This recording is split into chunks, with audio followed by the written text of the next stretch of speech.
Seven sky நேயர்களுக்கு வணக்கம். மீண்டும் உங்களை செவன் ஸ்கை ப்ரொடக்ஷன் சேனலுக்கு அன்போடு வரவேற்கிறேன். நான் உங்க ராகேஷ் இளங்கோவன். உங்கள முக்காவாசி பேருக்கு இல்லைன்னா சில பேருக்கு இந்த கெனடியன் லேட் அப்படிங்கிற யூடியூப் சேனல் தெரிஞ்சிருக்க வாய்ப்பு இருக்கு. அவரு பொதுவா மார்வல் மூவிஸ் இல்லைன்னா மார்வல் படத்தோட ட்ரெய்லரை 0.25 ஸ்பீட்ல அதை பார்த்து அதுல இருக்கிற டீடைல்ஸ் எல்லாம் பிரேக் டவுன் பண்ணி வீடியோ போடுவாரு.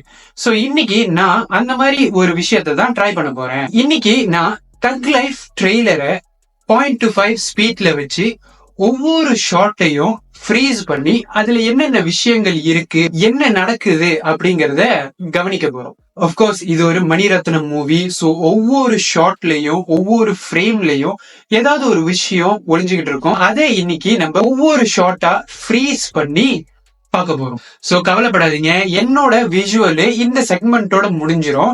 இதுக்கப்புறம் என்னுடைய ஆடியோ மட்டும் தான் வரும். Mani Ratnam, Kamal sir, STR sir இவங்களுடைய விஷுவல் தான் இந்த வீடியோல சம்பவமே. சோ வாங்க கண்டென்ட்டுக்குள்ள போலாம். ஸோ முதல் ஷாட்டில் ஒரு டெசர்ட்டில் 2 கார் வர்றதை பார்க்கலாம். அந்த காரில் ஒரு கார் நம்ம எஸ்டிஆரோட காராக இருக்க வாய்ப்பு இருக்குது. அதுக்கப்புறம் ஒரு பனி பிரதேசத்தில் ஒரு டெம்பிளை காட்டுறாங்க. அந்த இடம் ஜப்பானா கூட இருக்கலாம்.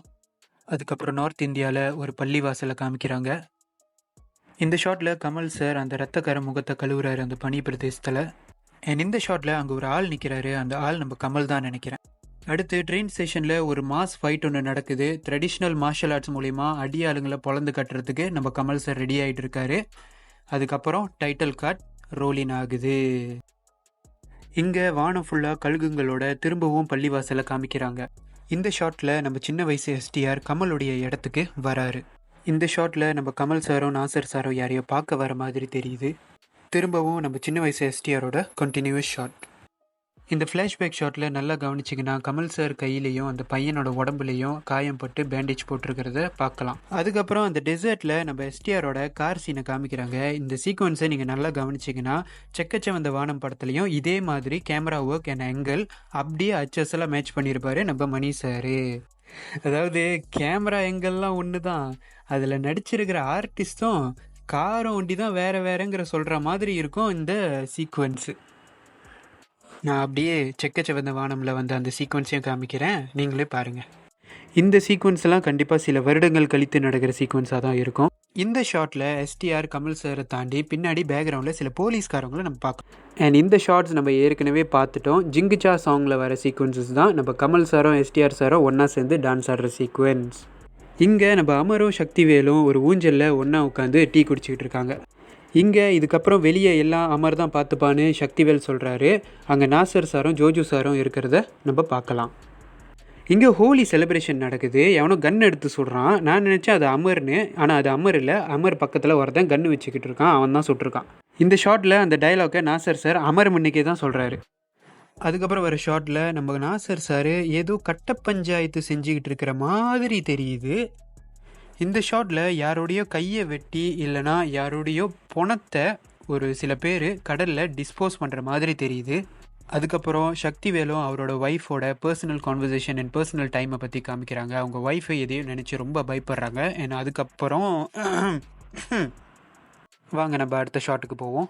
இந்த ஷாட்டில் சக்திவேல் மேலே ஒரு அசசினேஷன் நடக்குது. ஒரு கும்பல் காரில் வந்து அவரை சுடுறாங்க. ஆனால் அது சுடுறது யாருன்னு சரியாக தெரியல. வேலை எஸ்டிஆராக இருக்குமோ அப்படின்னு சந்தேகமாக இருக்குது. இங்கே காயத்தோட கார் கண்ணாடிலாம் உடஞ்சி மேபி குண்டடிப்பட்டு நம்ம சக்திவேல் தப்பிக்க ட்ரை பண்ணுறாரு. ஆனால் அந்த கும்பல் துரத்திக்கிட்டே வராங்க பின்னாடி. இந்த ஷாட்டில் அவரோட காயம் எவ்வளோ சீரியஸ்னு அந்த சீட்டை பார்த்தாலே நம்மளுக்கு தெரியுது. அடுத்த ஷாட்டில் த்ரிஷா வடிவுக்கரசி கூட எங்கேயோ வராங்கன்னு நினைக்கிறேன். அண்ட் இதுக்கப்புறம் எஸ்டிஆரோட பேர் த்ரிஷா இல்லையா அப்படின்னு பல பேரை மனசோடைய வச்ச சீக்வன்ஸும் ஷாக்காக வச்ச சீக்வன்ஸும் இதுதான். அடுத்த ஷாட்டில் யாரோ கன்னு லோட் பண்ணுற மாதிரி தெரியுது. ஃபாலோட் பை என் ஐஷு டார்லிங் அதிர்ச்சியில் அழுகிற சீக்வன்ஸ் வருது. இந்த ஷாட் சக்திவேலுடைய மகளோட கல்யாணம் நடக்குது. அதுக்கப்புறம் ஒரு காலேஜ் கேதரிங் மாதிரி தெரியுது. ஒரு பேண்ட் மியூசிக் ஒன்று நடக்குது. ஃபாலோட் பை நம்ம அசோக் செல்வனுடைய என்ட்ரி. பேக்ரவுண்டை பார்த்தா ஏதோ ஹாஸ்பிட்டல் மாதிரி தெரியும். அதுக்கு அடுத்த ஷாட் மீண்டும் அந்த பனி பிரதேசத்தை காமிக்கிறாங்க. இந்த பர்டிகுலர் ஷாட்டில் இருக்கிற ஆள் எஸ்டிஆராக இருக்குமோ அப்படின்னு தோணுது. ஏன்னா அதுக்கப்புறம் வர ஷாட்டில் எஸ்டிஆரும் நாசரும் எங்கேயோ போட்டில் வேகமாக போயிட்டுருக்காங்க. இந்த ஷாட்டை நல்லா கவனிங்க. சக்திவேல் ஒரு ஏமாற்ற உணர்வோட யாரையோ சுட்டு கொள்றாரு. நாசர் சார் அதை பார்த்து சிரிக்கிறாரு. இதுக்கப்புறம் வர ஷாட்டில் ஒரு அரசியல்வாதியை காமிக்கிறாங்க. அந்த அரசியல்வாதி ஏதோ ஒரு விஷயத்துக்காக அமரனை வந்து பார்க்குறாரு. அமரன் அதுக்கு அக்ரி பண்ணி அவர் கூட கை கோர்க்கிறாரு, ஒன்று சேர்றாரு. அண்ட் அமரனுக்கு பின்னாடி நீங்கள் பார்த்தீங்கன்னா நாசர் சார் இருக்காரு. இதுக்கப்புறம் வர ஷார்ட்ஸ் அண்ட் சீக்வன்சஸில் அந்த அரசியல்வாதி பேச்சை கேட்டோம் பவருக்காக நம்ம அமரன் யார் யாரையோ கொல்றாரு. இந்த ஷாட்டில் ஜோஜோ கூட அமரனும் இருக்காரு. அண்ட் ஜோஜோட கையும் அங்கே இருக்குது. அண்ட் மீண்டும் சக்திவேலுடைய அசாசினேஷன் தொடர்ந்துக்கிட்டே இருக்குது. ஒரு பர்டிகுலர் லொக்கேஷனில் சக்திவேலை எல்லாரும் அட்டாக் பண்ணிகிட்டு இருக்காங்க அப்படின்னு தோணுது. ஏன்னா இதில் ஜோஜோவும் கை இல்லாமல் சக்திவேலை சுடுறாரு. ஏன்னா அந்த காடி ரிவர்ஸில் வருது. அந்த சக்திவேலை ஓடிட்டு இருக்கிற காடி தான் நினைக்கிறேன். ரிவர்ஸில் வரப்போ லாரியை வச்சு அடித்து தூக்குறாங்க. ஸோ இந்த சீக்வன்ஸ் ஆப்வியஸாக அந்த ட்ரெயின் ஸ்டேஷனில் நடக்கிற அந்த ஃபைட் சீன் தான். ஸோ எவ்வளோ அழகாக இந்த ஃபைட்டை கோரியோகிராஃப் பண்ணியிருக்காங்க. அண்ட் அதுவும் இல்லாமல் அந்த மியூசிக்கு ஏற்ற மாதிரி இந்த ஃபைட்டை இந்த ட்ரெய்லருக்காக கட் பண்ணி எடிட் பண்ண விதம் ரொம்ப ரொம்ப நல்லா இருக்குது. அண்ட் எனக்கு மட்டும்தான் அப்படி இருக்கா அப்படின்னு தெரில. மருதநாயகம் படம் உங்களில் எத்தனை பேருக்கு ஞாபகம் இருக்குது? அண்ட் அதோட லுக்கு உங்களுக்கு தெரிஞ்சிச்சுன்னா அந்த லுக்கை ஞாபகப்படுத்துகிற மாதிரி இருக்குது கமல் சாரோட கெட்டப் இந்த சீக்வன்ஸில். அண்ட் இன்னொன்று, இந்த சீக்வன்ஸ் எல்லாம் இப்போ திருப்தியாக பார்த்துருங்க, சென்சாரில் வெட்டிடுவானுங்க இந்த ஃபைட் சீக்வன்சஸ் எல்லாம். அதுக்கப்புறம் வர ஷாட் எஸ்டிஆர் ரங்கராய சக்திவேலா கண்ட்ரோல் எடுக்கிறாரு. அண்ட் அதை தொடர்ந்து கமல் சாருக்கும் எஸ்டிஆருக்கும் ஒரு பெரிய ஃபைட் ஒன்று நடக்குது ஒரு ரூஃப் டாப்பில். இந்த ஹோல் ட்ரெய்லர்லேயே இதுதான் ஆக பெரிய ட்விஸ்ட்டுன்னு நான் நினைக்கிறேன். ஏன்னா எதிர்பார்க்காத விதமாக கமல் சாரும் எஸ்டிஆர் சாரும் எதிரிங்க மாதிரி அடிச்சுக்கிறாங்க. அண்ட் ப்ரொட்டகனிஸ்ட் ஆன்டகனிஸ்ட்டுக்கான ஃபீலை இங்கேயே கொடுத்துட்றாங்க. ஏன்னா ட்ரெய்லருடைய ஆரம்ப சீக்வன்சஸில் இந்த படத்தோட அனௌன்ஸ்மெண்ட் அப்போ நம்ம என்ன நினச்சோன்னா இது வந்து டபுள் ஹீரோ சப்ஜெக்ட்டு அப்படிங்கிற மாதிரி தான் நினச்சோம். ஆனால் இங்கே வேறு மாதிரி இருக்குது. இந்த ஷாட்டில் கமல் சார் எஸ்டிஆரை 180 டிகிரிஸில் சுற்றி அந்த பின்னாடி பிளாட்ஃபார்ம் மாதிரி இருக்குல்ல, அங்கே தான் புஷ் பண்ணுற மாதிரி தெரியுது. அண்ட் இந்த ஷாட்டில் சக்திவேல் யாரையோ அந்த எதிரில் வர ட்ரெயினில் தள்ளி விடுறாரு. அகெயின் எஸ்டிஆர் அண்ட் அவருக்கு பின்னாடி நாசர் சார் நிற்கிறாரு.